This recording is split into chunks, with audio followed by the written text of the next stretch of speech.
Hello everyone, I am Professor Minendra Sulve, pursuing my PhD from Mechanical Engineering.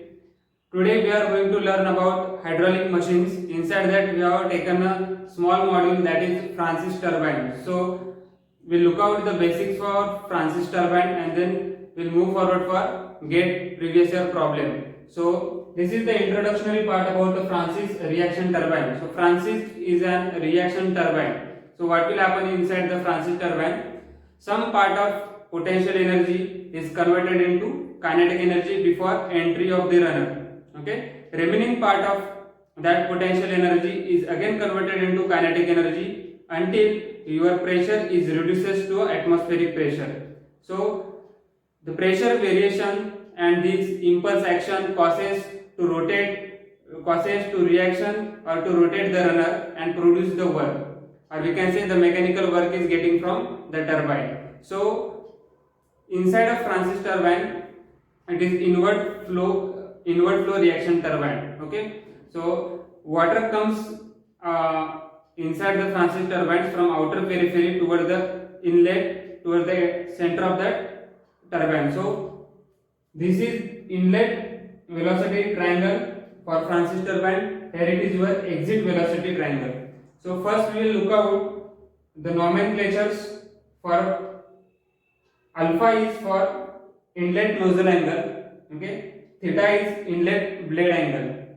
Here it is VW1 your total work done for inlet triangle. Then here it is inlet blade velocity. Okay, so this is your absolute velocity V1, relative velocity Vr1, and here is your flow velocity Vf1. Similarly for outlet triangle we are having U2, Vw2. Okay, here it is tangential velocity component Vw2. Here it is phi exit blade angle. Here it is beta flow velocity at outlet, relative velocity at outlet. So from this we can develop that is work done for this kind of turbine is how we will calculate work done, that is nothing but rho q Vw1 plus or minus Vw2 into u. Okay, this will gives you the work done in watt. Okay, this is the work done getting in terms of watt.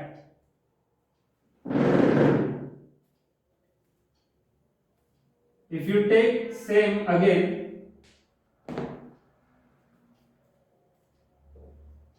if you want work done in terms of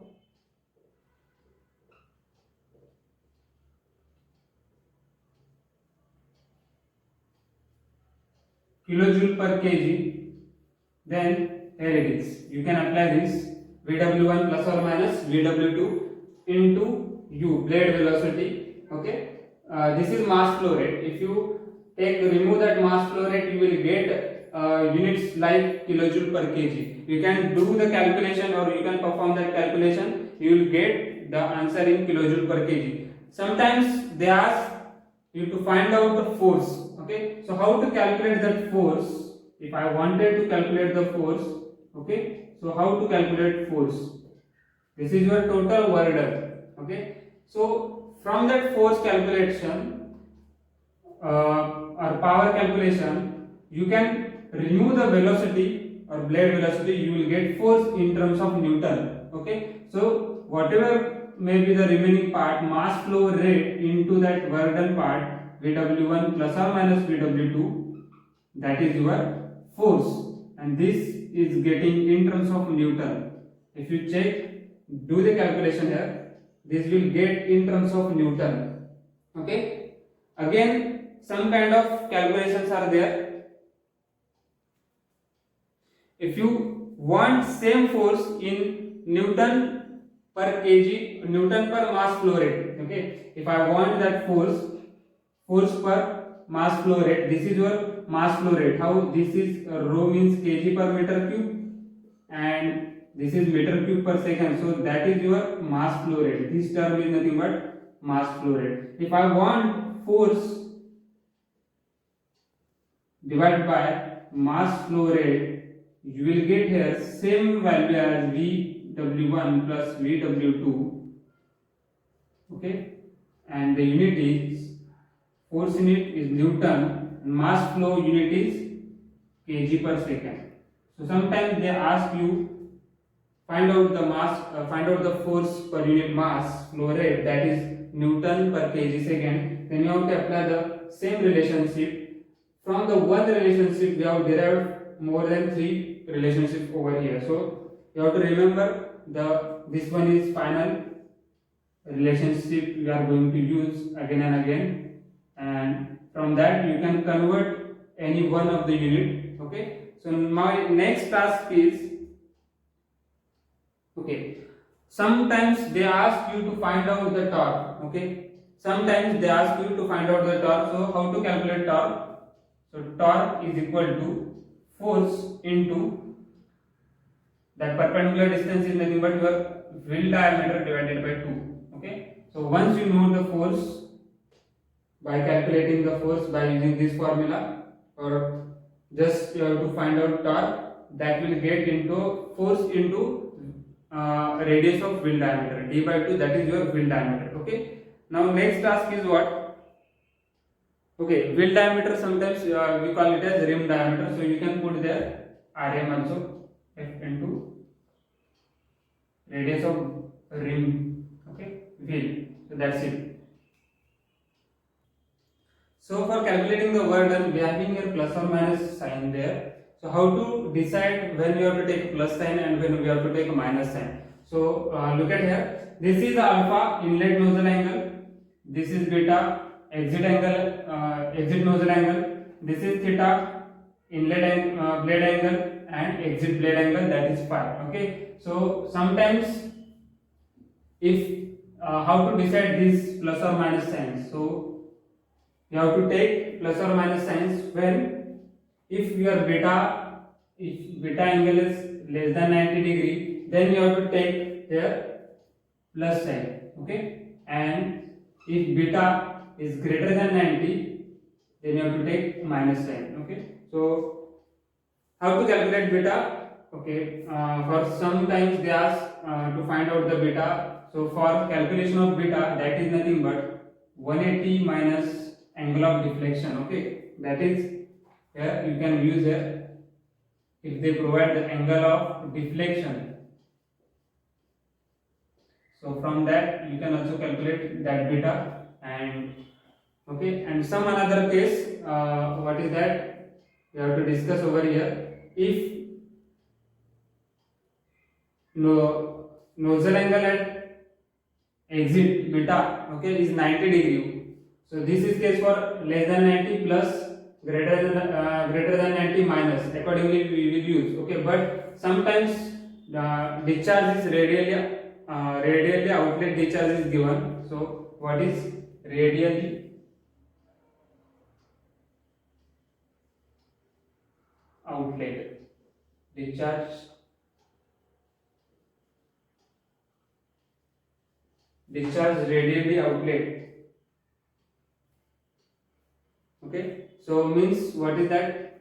Discharge is radially outlet, that is nothing but you can use directly beta is equal to 90 degree.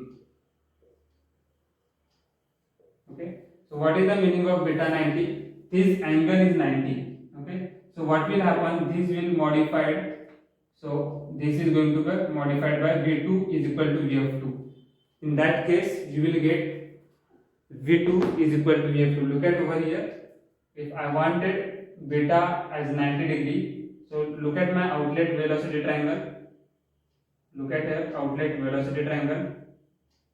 If my beta is 90 degree, this is my beta. So what we will get here, it is my Vf2 is equal to V2, because this V2 is modified by this way. So my U2, this whole is my, what is this? This whole distance is my U2. And what about VW2? VW2 is equal to 0. So these are the conditions for radially outlet discharge, you have to remember VW2 tangential flow velocity component at exit is equal to 0. So your flow velocity is equal to V2 and this will be a total U2. Okay, here it is your VR2. So this is outlet velocity triangle for a radially outlet discharge. Okay. Now next term I wanted to discuss over here. What will be your hydraulic efficiency? Again, if we want hydraulic efficiency, how to find out? That is runner power to the water power. Okay. So if you put runner power here, what is that runner power? That is getting from here. It is work done. Okay.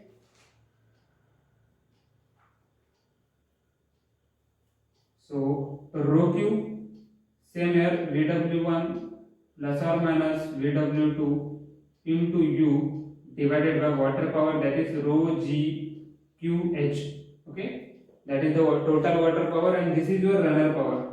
So when my discharge is radially outlet, okay, that time beta is 90, we know that. So in that terms we know the VW2 is 0. For that case VW2 is 0. So what we will get? This rho and this rho will get cancelled, Q and Q will get cancelled. So what is remaining over here? Hydraulic efficiency. If I am looking for hydraulic efficiency, I will get only VW1 U1. This is your U1 or U, okay, divided by GH. Okay. So accordingly, this is your hydraulic efficiency formula, VW1 U1 by GH. From that you can find out. Next term, what will remaining here? Yes, runner power, that is rho Q VW1 U1, that is the runner power. Okay.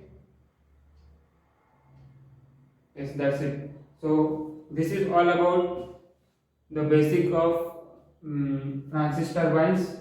You have to remember all the necessary formulas.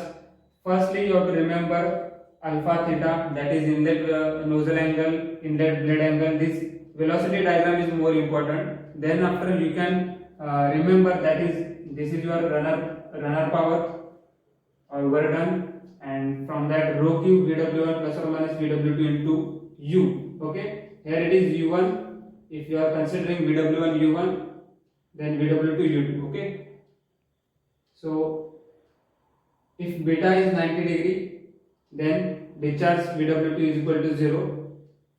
So you can take here rho Q VW1 U1 plus or minus VW2 U2. Okay, this is required expression. From that required expression you can put here as a U1. Okay, and remember the hydraulic efficiency, how to derive that. That is VW1 U1 by GH, because VW2 is going to be reduced to 0 because flow is radially outlet at the discharge. Okay, so thank you very much for watching my channel. If you are not subscribed, please do subscribe.